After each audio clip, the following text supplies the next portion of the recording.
ఏమైందా? ఏమైంది? చేతికి పెద్ద గుడ్డ కట్టినావా? గుడ్డ ఇదా? గుడ్డగాకి ఏందా? చేతి గుడ్డ మావా. ఏందా?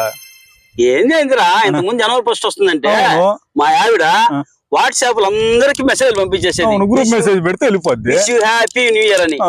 ఇప్పుడు అట్ట కాదంట.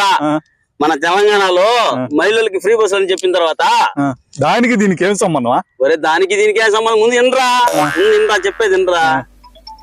ప్రతి ఒక్కరింటికి స్వతహాగా తనే పోయి wish you happy new year అని చెప్పి రావాలంట. అర్థమైందా? దానికి దీనికి ఏంద్ర నాకు అర్థం కాలేదు. ఒరే ఆగలేవు, నీకు తొందర ఎక్కువ. చెప్తాను. నోట్స్ తీసుకొని వాళ్ళ ఫ్రెండ్షిప్ లిస్ట్ అంతా రాయిపించింది నా చేత. రాసి రాసి రాసి రాసి రాసి రాసి ఏం చూడరా. ఏమిరా ఇది జనవరి? ఒరే బాబా త్వరలో సంక్రాంతి వస్తుంది. పరిస్థితిరా.